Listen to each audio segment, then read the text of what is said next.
KSYM, San Antonio College Radio. This is the Urban Suite D Major, Cheryl Metal. And joining us for our second open mic session this evening, we have Ken Hart of Creative Tunes. How are you this evening? Doing good. How you doing, D? Doing great, doing great. You have a special guest joining you as well. Definitely. This is my man Doug right here. Anytime I need any kind of guitar or any help with my creations, yeah, this is my number one right here. Awesome. All right. Feel free to bring the mic a little bit closer if you like. Okay, gotcha. Yeah, Gotcha. there we go. So what's been going on since the last time you were here? I've been really busy. I mean, I've 3 projects I'm actually currently working on. The Halloween stuff, I did that last year, like literally November. I had your next Halloween song done. Really? Yeah. So it's been sitting there waiting for y'all. But also I did other things. I got a couple podcasts. Like I did the music to soundtracks, the music for the podcast. You know, so this momentum is building. I got a couple locals that were starting to bubble, and get camaraderie and trying to get to a level so we can start banging out some tracks out here. Okay, so who hit you up to provide music for their podcast? What podcast? The podcast is called The Serious Not Serious Show. Okay. If I'm right, I'm trying to remember, baby, were they nominated for the Best of SA this year? I don't remember. I can check. The name sounds a bit familiar, though. So they reached out to you to... They reached out, and I actually created the song, and I published it under the same name. That way they can use it freely and don't get no copyright strikes or nothing. So the song's called the same thing, so if y'all search it up, it's out there too on all platforms. Good. Well, I guess they're smart enough to go to the right person to get everything together. Definitely. Man.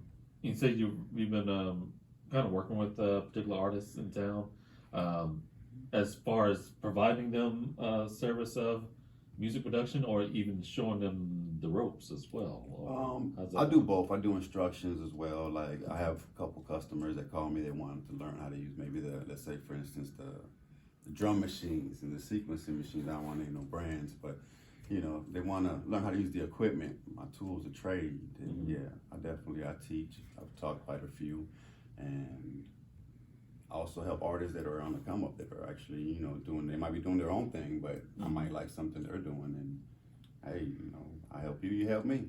That's how I met Doug right here. Right, exactly. I was going to say that. He called me to, a mutual friend called me to play guitar on a track for him. And then he ended up showing me a bunch of stuff about my software that got me up and going pretty fast. Wow. I had some new software that he has the same kind. And, How long have you been a good guitarist yourself? Since the Stone Age. Okay. Now, I've been playing guitar for probably over 40 years. Wow. Yeah, I'm pretty old. Well, I'm not spring. Wise, Doug. You're wise. Thank you. Thank you. But I played. I was a recording engineer back when we used 2-inch tape, and I played in. Did some soundtracks for PBS, and Really? yeah, I played in a lot of bands, toured with bands, and these days I like being in the studio about the best. Wow. Yeah, I remember hand splicing 1/4-inch and 2-inch, and yeah.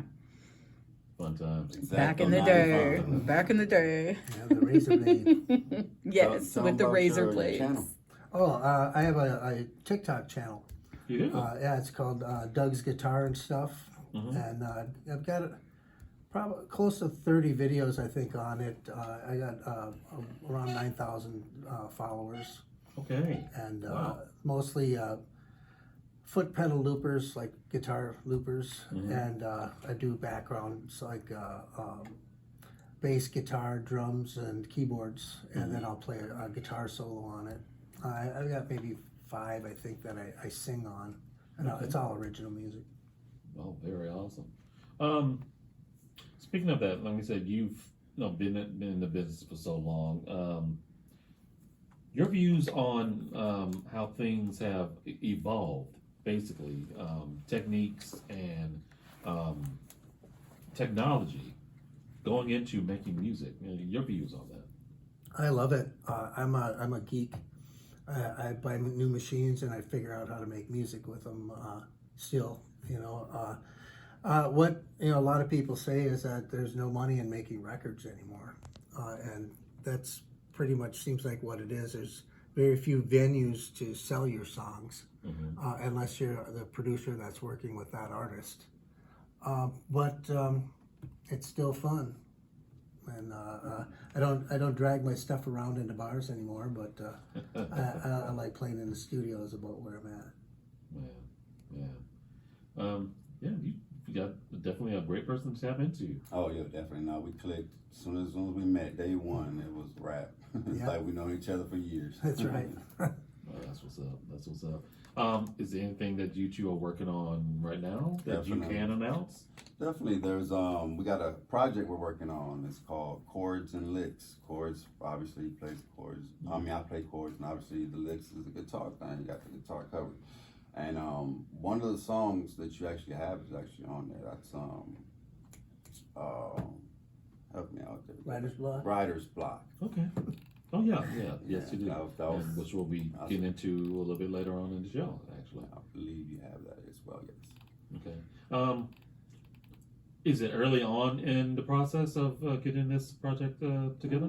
It's kind of loose, for the reason that we have so many other projects. He even has his own projects that he's working on. So we might come into the studio together and work on something he's working on, work on something I'm working on, work on something with somebody else that's coming around. It just depends. We got a lot of moving parts.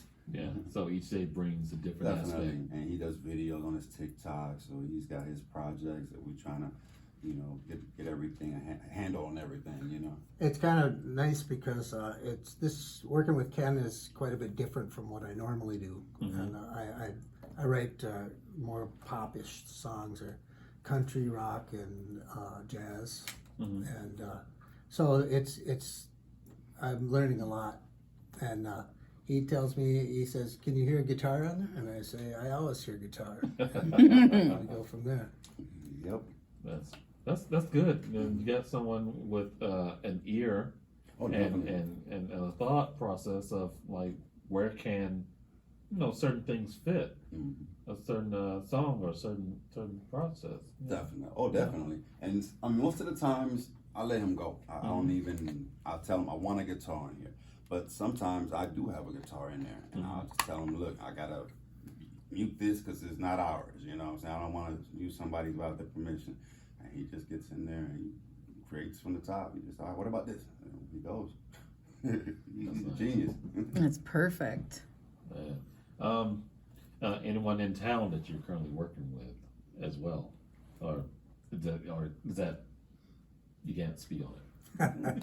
No, I'm not. I work with Ken mainly, and that's about it. I'm not a full-time musician anymore. I was at one time, but then I wanted to get better furniture. Got tired of IKEA. No, more like cinder blocks and 2x4s. Yes. I didn't And the like- milk crates Yeah, with the yeah, zip ties. I Yep. remember the milk crates. Yes, indeed. Hey, y'all, stay tuned. We definitely have more music coming up and more conversation coming up with Ken Hart and Doug Garcelle. Doug. Yes. In this block of music coming up, we have the latest from Matthias featuring Mr. Pidge and brand new music from Joe Camp. But let's go ahead and get into Halloween Story Part 2. Tool is fresh off the block. Yes, indeed. Hey, y'all, stay tuned. More coming up. Not go anywhere. This is the Urban Suite, KSYM, San Antonio College Radio.